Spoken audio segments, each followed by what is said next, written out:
Fala pessoal, beleza? Professor Belo na área, mais uma vez aqui para fazer você sofrer um pouquinho com aquele preparo de prova, aquele aprendizado sagaz.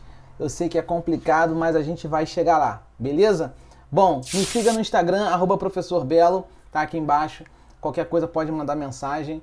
E aproveita e se inscreva aqui no canal, divulga esse vídeo para os seus amigos aí, da tua turma que está estudando, a galera do pré-vestibular. Então vamos embora. O que acontece? No vídeo de hoje, como a gente está fazendo uma preparação para a UERJ, eu vim buscando algumas questões que ela costuma cobrar de ecologia. E aí dentro disso eu vou tentar amarrar aquilo que mais cai para você ter uma chance maior de acertar. Pô, Belo, tu é guru, alguma coisa assim, sabe o que vai cair? Não, cara, eu não sei o que vai cair. Às vezes o meu vídeo aqui da sequência da UERJ, chega lá, não cai nenhuma questão de nada. Deu merda, né? Paciência, já era. Mas a probabilidade de cair uma questão desse modelo aqui que eu vou apresentar para vocês, acaba sendo muito grande. Primeiro porque está expresso no edital, né? E nos últimos anos tem sido cobrado, tá? A batida agora está um pouco mais na parte de DNA, de genética, caiu 2021, 2020, 2019, enfim, então a chance de cair continua aumentando, mas a parte de ecologia nunca fica para trás, beleza? Então vamos lá, toalhinha da calvície para a gente secar aqui e vamos embora, galera, que é na base do sofrimento. Eu não vou dar muitas explicações teóricas em relação à parte de ecologia, porque o que costuma cair na UERJ é muito fácil. Então eu vou dar um pitaco na teoria no meio da questão, até porque você já está estudando um pouquinho, já está no seu ensino médio, já tem uma noçãozinha do que eu vou falar aqui. Beleza? Então, como é que funciona aqui? Eu vou trazer as questões e a gente vai debater em cima delas, tranquilo? A primeira questão, ele está falando o seguinte. Caiu em 2021 nessa universidade aqui, o SE. Atente para o que diz a seguir sobre a ecologia. Eu trouxe essa questão para você aprender conceitos para levar para a sua prova. Isso é super importante. Primeiro conceito. A comunidade é o conjunto de indivíduos da mesma espécie que habitam o mesmo ecossistema. Pessoal, essa questão, você que é meu aluno aí, está estudando, tá certo ou está errado esse conceito aí? Comunidade é o conjunto de indivíduos da mesma espécie que habitam o mesmo ecossistema. Isso está errado. Poxa, não entendi. Por quê? Pelo seguinte, pessoal. Quando a gente fala na palavra comunidade, comunidade é sim um conjunto de indivíduos que vão estar habitando lá um ecossistema. Porém, não são da mesma espécie. São de espécies diferentes. Beleza? Isso que essa questão falou aqui, esse item 1, se você trocar a palavra comunidade pela palavra população,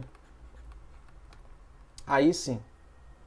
A população da cidade do Rio de Janeiro. Por que é a população da cidade do Rio de Janeiro?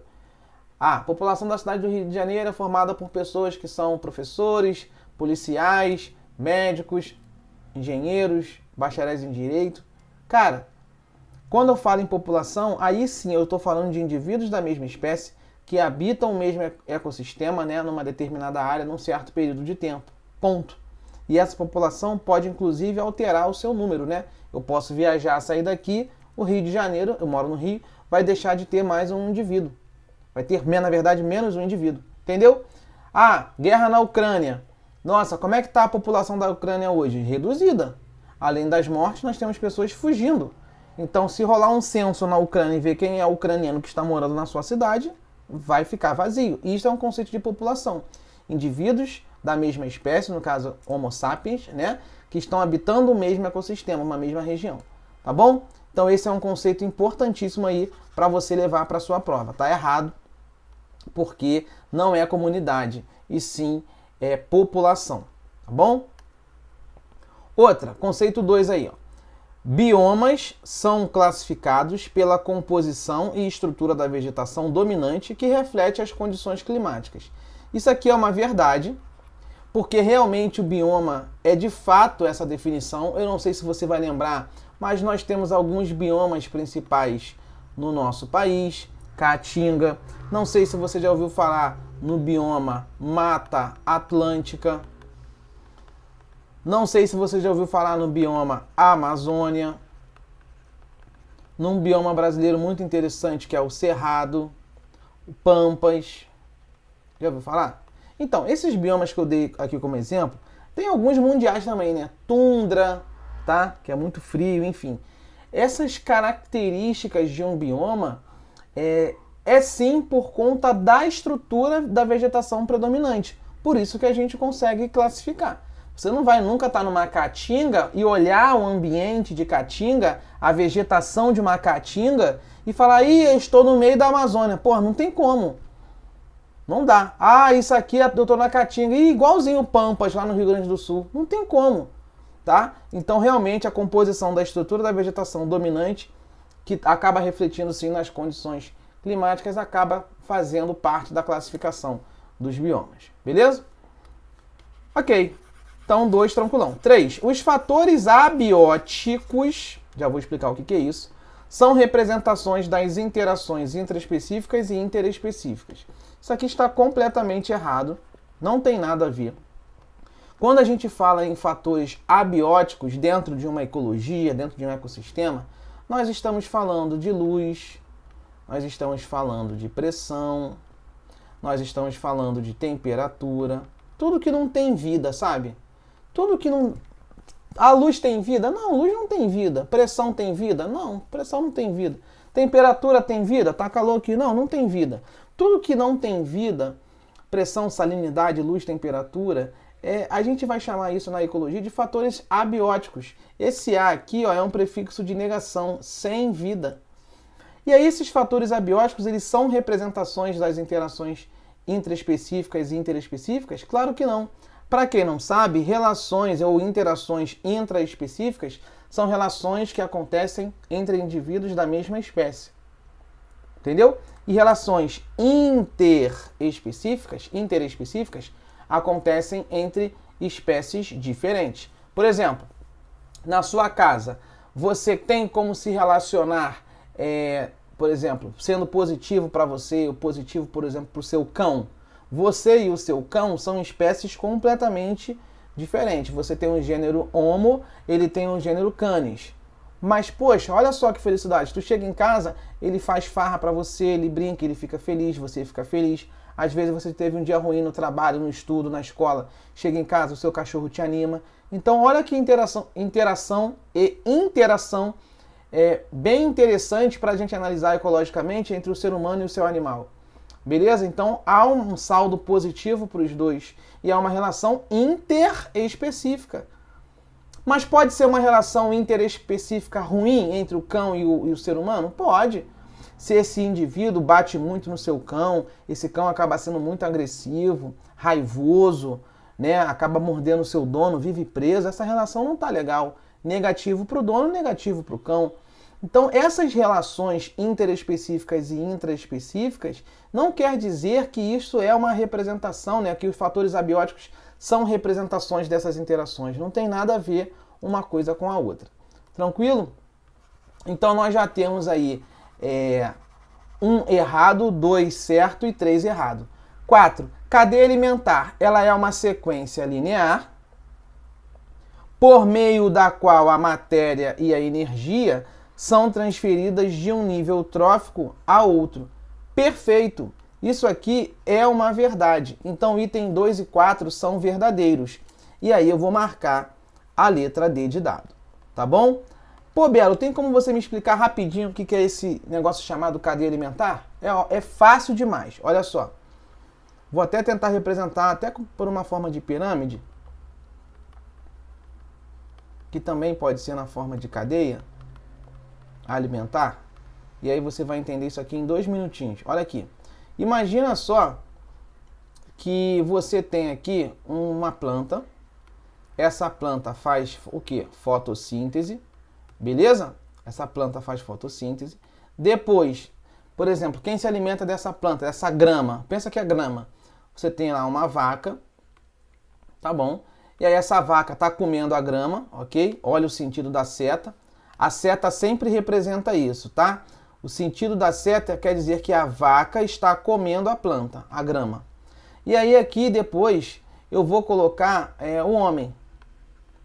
lá na churrascaria comendo a carne da vaca. Parou aqui. Isto é uma cadeia alimentar? Sim. Isto é uma sequência linear. Por que é linear? Porque você tem planta, vaca e homem. Tá? Se eu fosse representar isso numa pirâmide, eu poderia colocar assim, ó. Por exemplo, numa pirâmide de energia. As plantas que estão aqui, uma gramínea, por exemplo, a gente chama isso daqui de produtores. São eles que iniciam a base energética de qualquer pirâmide ecológica. Por quê? São as plantas que fazem fotossíntese. A energia começa aqui, ó. Plantas. A gente chama essa primeira escadinha da pirâmide de primeiro nível trófico. Acima das plantas, com um retângulo um pouquinho menor, não posso botar o retângulo do mesmo tamanho, até porque as plantas também morrem, né? Então você nunca vai passar para o nível trófico seguinte toda a quantidade de energia, sempre se perde alguma coisa. Você passa a ter aqui o seu segundo nível trófico. E aí, quem é que pode comer essa planta? Ah, pode ser a vaquinha. Beleza, pode ser a vaca. A vaca aqui, ela ocupa o segundo nível trófico e ela, na verdade, ela passou a ser uma consumidora. Ela é uma consumidora primária, porque é a primeira que está comendo ali as graminhas, as plantinhas, beleza? Quem pode comer a vaca? Ah, sempre perdendo um pouquinho de energia, né? Porque a vaca acaba morrendo, uma fica viva, outra está doente. Enfim, nem todas as vacas estão disponíveis para o próximo nível trófico. Por isso que a energia, o retângulo diminui. Ah, eu vou colocar aqui o professor Belo. O Belo pode estar na churrascaria comendo a carne daquela vaquinha.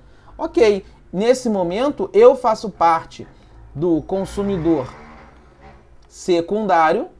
Olha como é que é fácil. Primário foi a vaca, secundário fui eu. E agora eu ocupo o terceiro nível trófico. Acabou. Essa é a minha pirâmide, por exemplo, de energia, passando do primeiro nível trófico até o terceiro. Simples assim. E na representação de cadeia seria uma sequência linear. Beleza? Esse é o básico que a gente tem aí de uma cadeia alimentar. Posso ter mais níveis tróficos? Um quarto, quinto, um sexto? Pode. Posso piorar muito isso daqui. Tá bom? Posso colocar mais indivíduos, mais seres vivos no meio dessa cadeia aí. Beleza? Então, questão 1 foi pro saco. Tranquilo aí. Daqui a pouco a gente vai fazer mais questões nesse sentido, inclusive de problemas aí de bioacumulação, magnificação trófica. Beleza, pessoal? Então, basicamente, só de saber que o 1 estava errado, eu já matava a letra A, B e C, o gabarito, sobrava aí a letra D de dado. Tranquilão? Show. Vamos avançando para 2.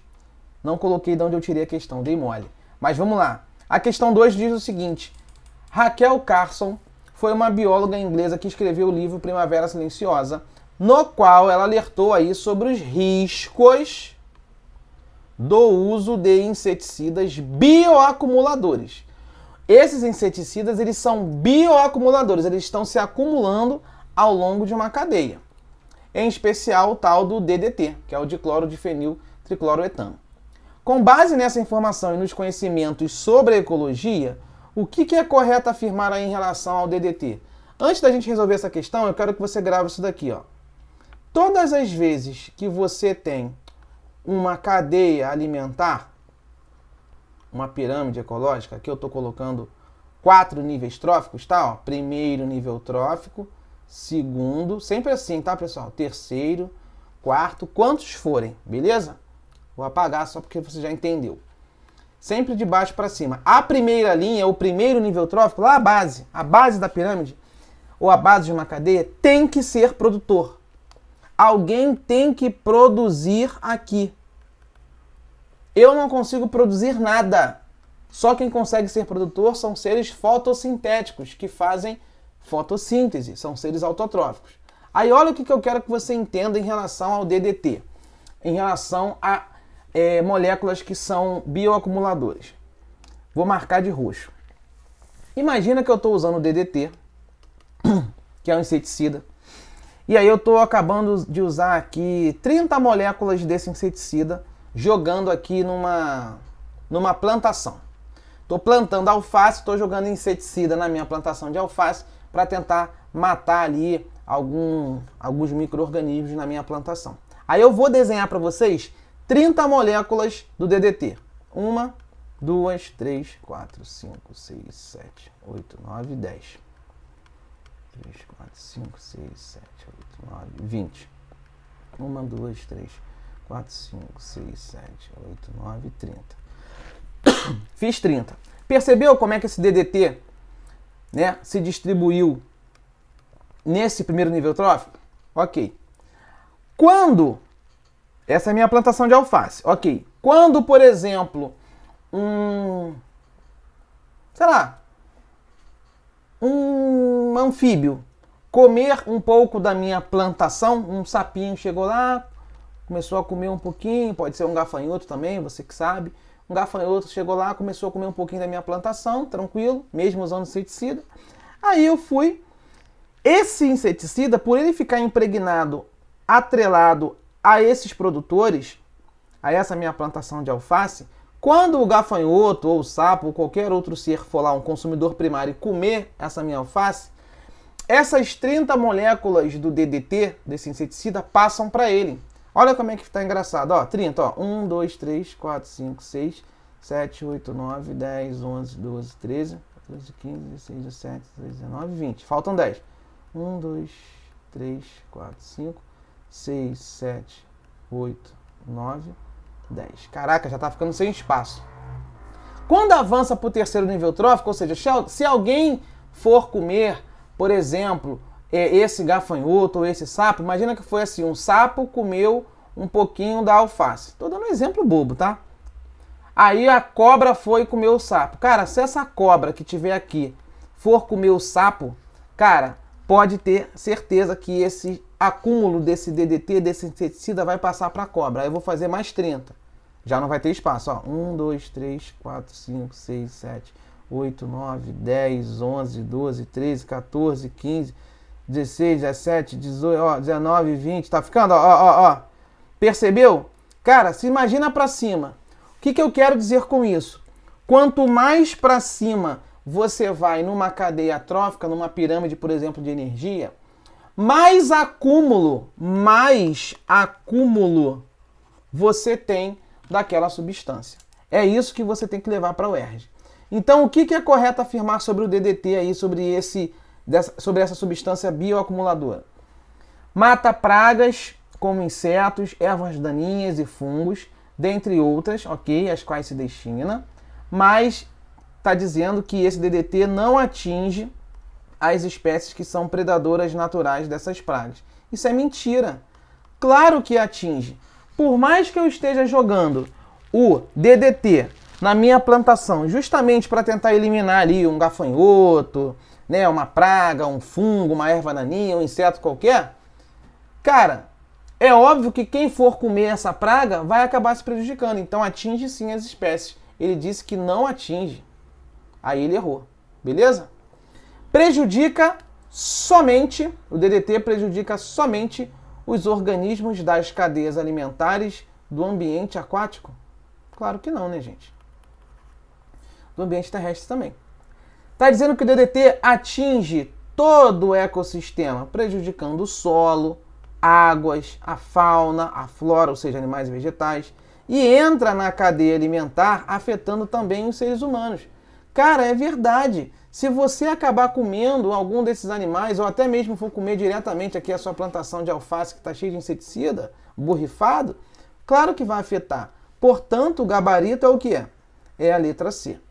E está dizendo que é biodegradável. Não, gente, o DDT ele é acumulado ao longo de uma pirâmide, ao longo de uma cadeia. Ele não consegue se degradar, não. Fechou? Leva isso para a UERJ, hein? Próxima. Questão 3. Opa, conceito bom para a prova. Qual é o conceito de população? População é um conjunto de quê? Resolvemos na questão 1. População é um conjunto de indivíduos da mesma espécie? Sim. Que convivem em uma mesma área, um mesmo habitat? Sim. Letra A. São seres vivos que interagem entre si com todos os indivíduos migrantes? Ou seja, quem está migrando de um lugar para o outro? Não. Não tem migração. Você tem que manter a mesma área ali, ok?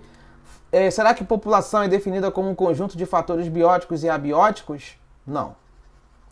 Será que população é definida como um conjunto de indivíduos da comunidade que interagem e convivem na mesma área? Não, porque indivíduos da comunidade. Comunidade envolve espécies diferentes. É você, ser humano, convivendo com cachorro, convivendo com rato, convivendo com barata, convivendo com pernilongo, convivendo com cavalo. Entendeu? Próxima, questão fácil a 3, hein? Olha a VUNESP aí, ó. Considere as 3 cadeias alimentares a seguir. São 3 cadeias, ó.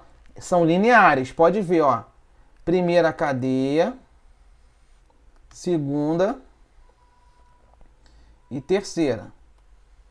A gente vai analisar as 3. Olha que interessante que eu quero que você grave. Na primeira cadeia alimentar, você começa com a vegetação. Lembra que vegetação é qualquer planta que faça fotossíntese. Eles são os produtores, ó. Isso aqui que são os produtores. Primeiro nível trófico. Aí, pode o inseto comer essa vegetação? Pode. Esses insetos são o segundo nível trófico. Agora, cuidado, você não pode errar isso. É segundo nível trófico, terceiro nível trófico, quarto nível trófico e quinto nível trófico.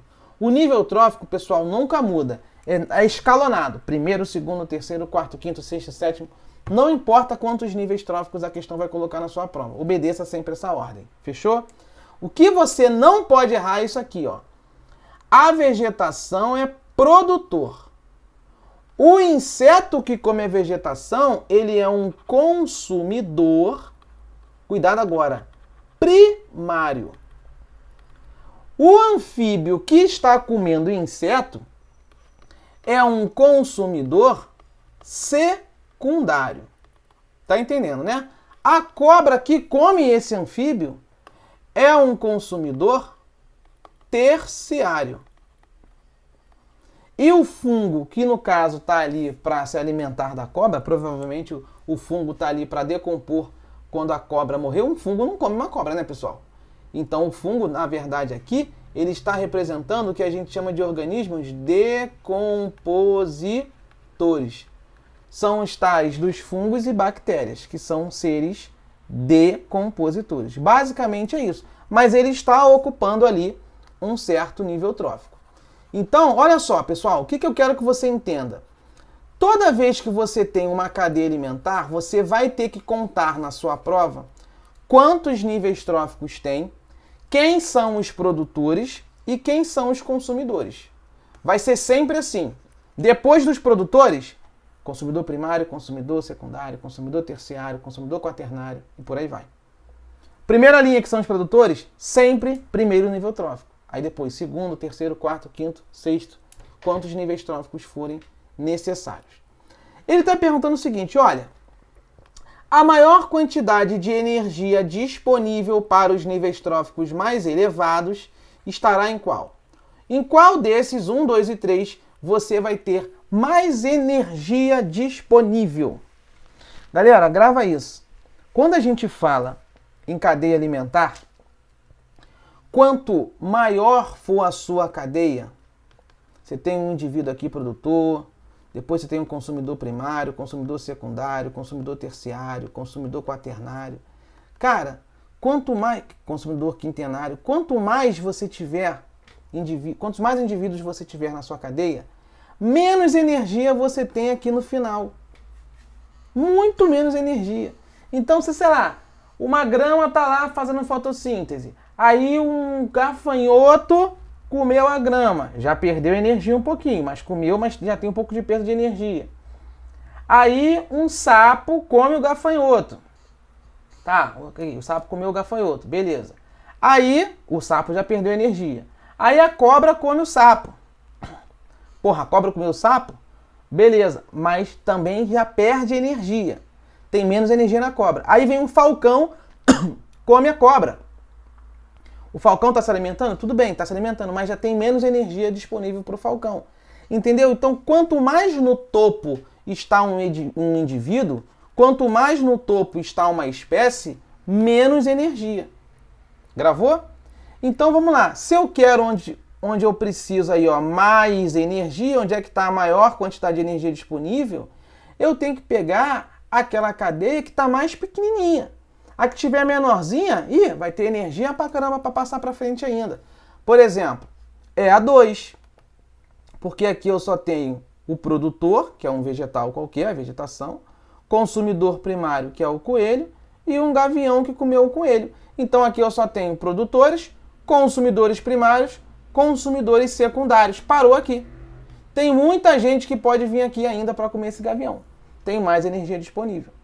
Aqui tem menos, porque aqui eu tenho a vegetação, que são os produtores, consumidor primário, secundário, terciário. Já está mais difícil. O quarto, então, ó, fitoplâncton. Para quem não sabe, são as algas, né? Estão lá no oceano, ambiente aquático. São produtores, fazem fotossíntese. Aí depois vem o zooplâncton, que come essas algas. Podem ser, por exemplo, pequenos crustáceos. Aí vem os peixes que comem esses crustáceos, e depois vem o tubarão que come esses peixes. Então aqui você tem primeiro nível trófico, segundo nível trófico, terceiro e quarto nível trófico. Na segunda, você tem primeiro nível trófico, segundo nível trófico, terceiro nível trófico é o gavião. E na primeira, primeiro nível trófico, segundo, terceiro, quarto, quinto nível trófico. Caramba, quem tem menos níveis tróficos?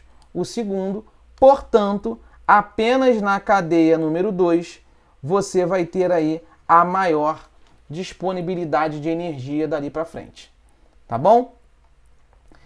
Enem, o rompimento da barragem de rejeitos de mineração no município mineiro de Mariana e o derramamento de produtos tóxicos nas águas do Rio Doce, ocorridos em 2015, ainda tem consequências para os organismos que habitam o Parque Nacional Marinho de Abrolhos, localizado a mais de 1.000 quilômetros de distância. Esse desastre ambiental afetou o fitoplâncton, afetou as esponjas, afetou as algas macroscópicas, afetou os peixes herbívoros e os golfinhos. Grava que os golfinhos são animais São animais predadores. Inclusive os golfinhos são predadores de topo, né, pessoal?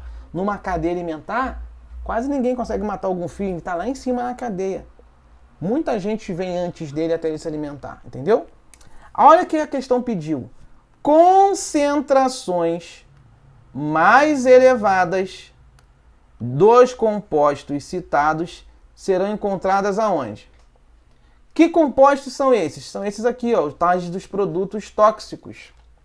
Esses produtos tóxicos, eles vão se acumular durante aquelas pirâmides. Olha, eu tenho fitoplâncton aqui embaixo. São os produtores. Fazem a fotossíntese. Olha, eu tenho as esponjas, são animais filtradores. Inclusive filtram boa parte dos fitoplânctons. Elas estão aqui, ó, no segundo nível trófico. São as esponjas. Beleza? Por exemplo. Aí você tem os peixes herbívoros. Esses peixes, cara, eles podem, por exemplo, estar aqui, ó, no terceiro nível trófico. Tá se alimentando ali um pouquinho, até mesmo do fitoplâncton, não tem problema. Tirando um pouquinho de pedacinhos das esponjas ou de algas microscópicas, sem problemas. E aí, por fim, você tem o tal do golfinho, que está aqui em cima. Então, essas substâncias, se tiver uma substância química aqui embaixo, ó, as bolinhas, ó, das substâncias químicas, e elas forem se acumulando, elas vão subir na cadeia. Elas passam de um nível trófico para o outro acima. Com isso, elas vão se acumulando cada vez mais, porque, né, o tamanho do retângulo daquela pirâmide vai diminuindo. Com base nisso, onde é que você vai achar uma concentração mais elevada desse composto? São nos peixes herbívoros, são nas algas, é no fitoplâncton, é nas esponjas, onde é que é? Galera, são nos golfinhos, porque os golfinhos, eles vão ficar na parte mais alta da cadeia, eles são os predadores de topo. Aqui embaixo, por mais que você tenha substância acumulada, né, você está muito na base da pirâmide ainda. Tranquilo? Beleza. 6, está acabando, tá? Ele está mostrando um ecossistema para você. E aí ele está falando o seguinte. Em um ecossistema é observada a seguinte teia alimentar. Aí aqui ele botou um conceito mais difícil. A teia, ela já é um ramificado de uma cadeia. A teia, ela oferece mais opções de alimentos. São mais opções de alimentos. Então, assim, quando você olha uma teia, você tem que pensar assim, ó. Olha que interessante. Eu tenho as algas. Achei as algas. As algas, todo mundo sabe que faz fotossíntese. São seres autotróficos, logo, a base da minha pirâmide é a alga. Aí, olha só. Essa alga pode ser comida, pode servir de alimento para um molusco. Mas ela também pode servir de alimento para um inseto. Mas ela pode servir de alimento para um fungo ou uma bactéria. Ela pode servir de alimento para um copépode. O que eu quero dizer com isso, pessoal? Eu quero dizer com isso que se uma alga pode servir de alimento para vários tipos de consumidores primários, você não tem mais algo retilíneo, você não tem mais cadeia, você tem uma teia. Tá? E é isso que está sendo representado na figura. Essa grande possibilidade de opções de alimentos entre os indivíduos aí, entre os seres vivos aí. Tá bom? Aí ele está perguntando, o menor nível trófico ocupado pelas aves é aquele do qual eles participam como consumidores o quê? Então eu tenho que olhar as aves. E eu tenho que saber qual é o menor nível trófico ocupado pelas aves. Lembra que quando eu falo em menor nível trófico, eu estou querendo dizer isso aqui, ó. Primeiro nível trófico, segundo, terceiro, quarto, quinto. Eu quero o menor nível trófico. Eu preciso da ave mais baixo possível. Eu preciso dela mais perto dos produtores possível. Eu quero saber onde é que ela vai ocupar o menor nível trófico. Quanto mais no topo ela tiver, maior é o nível trófico dela. Vai ser ruim para mim. E aí eu quero saber qual vai ser a ordem dela. Se ela vai ser a consumidora aqui, ó, primeira linha, produtor. Então esquece, primeira linha eu não vou nem mexer. Agora aqui, ó, nesse segundo, consumidor de primeira ordem. Consumidor primário. Aqui, ó, consumidor de segunda ordem. Consumidor secundário e por aí vai. Eu quero o menor nível trófico ocupado por uma ave. Vamos embora. Deixa eu olhar aqui. Ó, a ave está aqui, então eu tenho que focar nela. Se for a seguinte sequência, alga, inseto, inseto comido por peixe, peixe comido por ave. Ih, já vi que ficou ruim. Por quê? Produtor, consumidor primário, secundário, terciário. Aqui, a ave estaria atuando como consumidora terciária. Não gostei. Tem alguma forma dela tá mais para baixo? Vamos pensar aqui, ó. Alga. Aí o molusco come a alga. E aí a ave, olha o sentido da seta. A ave come o molusco. Tá bom. Alga, produtor. Primeiro nível trófico. Ok. Molusco, consumidor de primeira ordem, consumidor primário, gostei. Aves, tá comendo molusco? Consumidor de segunda ordem. Tem alguma forma de ser menos ainda? Pelo que eu tô vendo aqui na nossa teia, não tô enxergando nada melhor do que isso não. Tá? Não tô enxergando nada melhor do que isso. Beleza? Se a ave comesse diretamente a alga, ela seria consumidora de primeira ordem. Mas essa opção não está existindo aí pra gente na teia. Portanto, a menor possibilidade é ela ocupar essa posição de consumidora de segunda ordem. Então, o nosso gabarito vai ter que ser a letra B. Então, o menor nível trófico ocupado pelas aves é aquele do qual elas participam como consumidores de segunda ordem. Tá bom? 7. A tirinha a bordo do Beagle publicou o maior desastre ambiental do litoral nordestino. Em 30 de agosto, dia do meu aniversário, de 2019, começaram a aparecer manchas de óleo entre o litoral da Paraíba e o litoral de Pernambuco. E seguiu por meses, atingindo todos os estados nordestinos, Espírito Santo, Rio de Janeiro e tal. Tratava-se de petróleo, né? Uma combinação complexa aí de hidrocarbonetos, isso vem nada química, alifáticos, alicíclicos e aromáticos, podendo conter outras moléculas. Quanto aos possíveis danos à saúde dos ecossistemas e dos organismos causados por esses compostos, assinale a correta. Então vamos lá, houve um desastre, isso está previsto no edital da UERJ, essa parte de poluição, né? Acaba sendo um desastre aí, uma poluição no seu ecossistema. E ele quer que você assinale a correta. Então, com base nesse derramamento do petróleo lá, do óleo na água. Letra A. Não causam a morte dos organismos, mas podem contaminar toda a cadeia. Gente, sério? Derramou óleo não causa a morte de organismo, não? Claro que causa, gente. Então, isso aqui está errado. B. Está dizendo que esse derramamento impacta aí somente os consumidores secundários? Pois alguns organismos acabam ingerindo composto? Gente, claro que não, né? Impacta toda uma cadeia, né? E não somente os consumidores secundários. Letra C.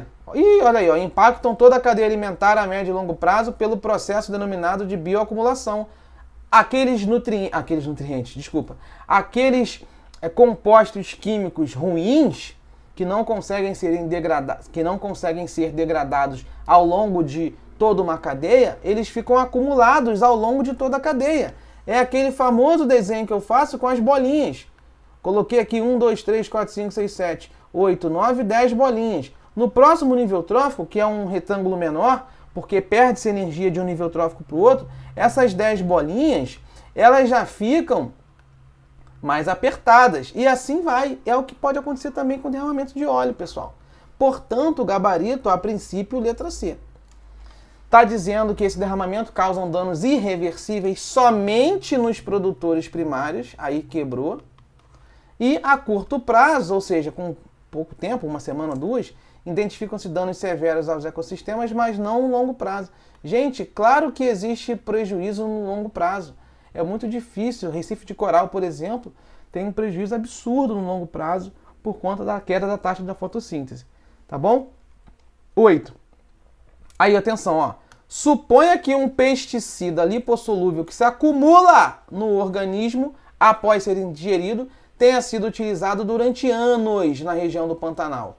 Ambiente que tem uma de suas cadeias alimentares representadas no esquema. Aí você tem essa cadeia alimentar, ó. O que nós temos nessa cadeia? Retilínea. Plâncton. Plâncton é produtor. Faz fotossíntese. Ele está ocupando o primeiro nível trófico.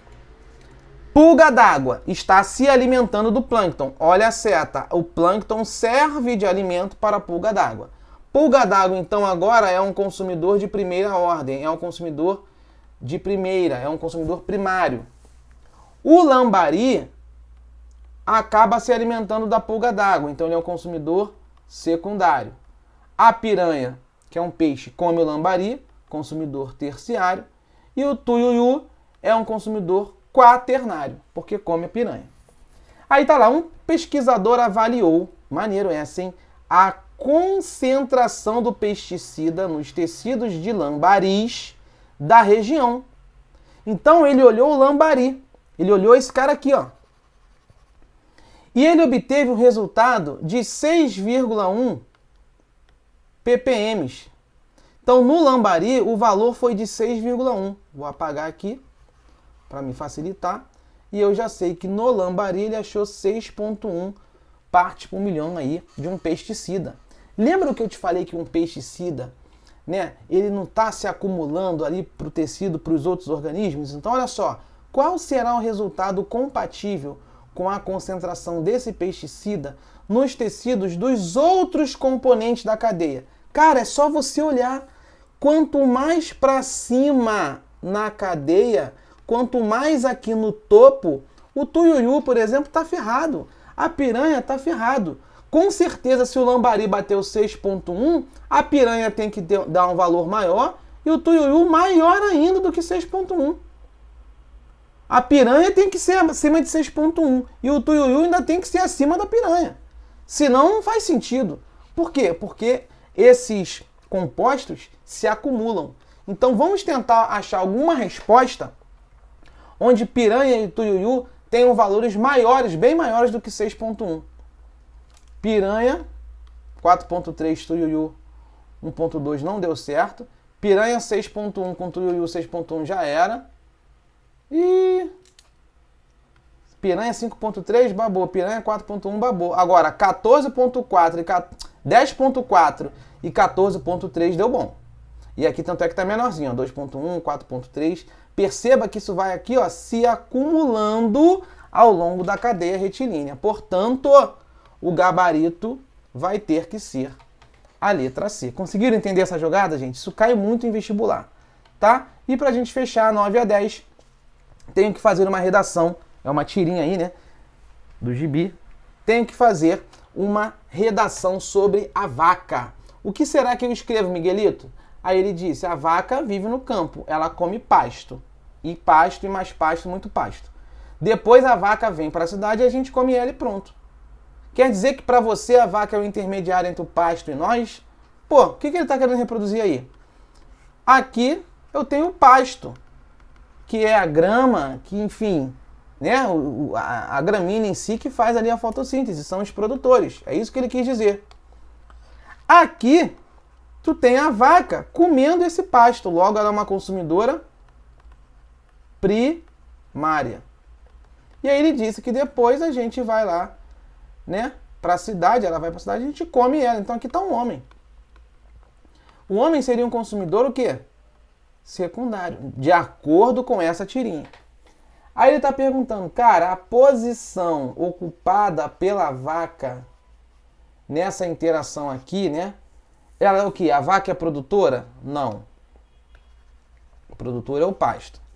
A vaca ela é consumidora primária? Sim. Ela é. A vaca é consumidora secundária? Não, isso aqui somos nós, homens. O que mais? Ela é consumidora terciária? Muito menos. Decompositora? Muito menos, nem se fala. Decompositor, pessoal, são bactérias e fungos. Portanto, o gabarito da 9 é a letra B de bola. Tá bom? Não pode errar isso numa prova, tá, galera? Não pode errar isso numa prova. E para fechar, olha aqui que caiu na UERJ, questão 10. Beleza? Brasil, vamos embora. Ele botou a concentração de um certo metal e você percebe que a linha, vou marcar aqui de azul, a linha desse metal vai subindo, ó. É uma linha crescente, percebeu? Aí aqui você tem que se ligar que tem peixinhos pequenos, peixinhos maiores, peixinhos lá em cima.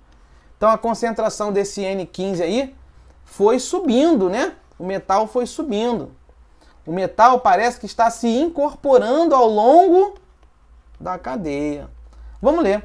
No gráfico está indicada a concentração de um metal pesado no corpo de vários habitantes de um lago, bem como a concentração lá do isótopo de nitrogênio 15, cujos valores mais elevados estão associados a níveis crescentes na cadeia alimentar. Então, quanto mais alto for na cadeia alimentar, mais você vai ter o nitrogênio N15 aí. Aí ele está perguntando o seguinte, meu filho, a curva de concentração desse metal nesses seres vivos aí, ou seja, essa curva está subindo, tá? Pode ser explicada por qual processo? O que será que está acontecendo com esse metal nesses seres vivos? Galera, está havendo um processo de magnificação trófica, que é esse conceito que eu faço para vocês aqui toda hora, fazendo as bolinhas. Quando fiz 6 bolinhas, 1, 2, 3, 4, 5, 6, aqui, passou para o próximo nível trófico, essas bolinhas se acumulam, essas mesmas 6 não se diluem ali, elas sobem. 1, 2, 3, 4, 5, 6, fica mais apertadinho. A próxima, 1, 2, 3, 4, 5, 6. Tá percebendo que existe um processo de acumulação? O nome disso é magnificação trófica ou biomagnificação trófica. Não tem nada a ver com a eutrofização de um lago, com a interrupção de um fluxo de energia, nem com a retenção da matéria orgânica em consumidores maiores. Beleza? Pessoal, com isso, eu espero ter atendido um pouco, né, do edital da UERJ. Eu já sabia, né, naquele primeiro vídeo, eu falei que nós íamos ver pontos principais, tá? Não tem como fechar o edital todo da UERJ, nem tudo que está no edital estará na sua prova. Geralmente a UERJ só coloca 7 questões, no máximo 8, mas geralmente não passa de 7, tá? Então é isso. Outras coisas, eu queria aprender sobre sistema digestório. Tem aula disso no canal? Tem. Quando eu preparei o pessoal da Polícia Civil, tem aula disso aqui já no canal. É só você colocar lá, acelerar o vídeo. Você pode correr atrás. Beleza? Não tem só o meu canal, não. Tem vários outros professores aí, muito top de linha, para você conseguir dar continuidade aos seus estudos. Beleza? Então, boa prova no domingo, dia 20. Vai tranquilo. Espero que alguma coisa do que eu tenha falado nessa maratona de aulas tenha servido para você. Valeu? Um grande abraço, fiquem com Deus, me siga aqui na rede, vai dar tudo certo. Tamo junto e até a próxima.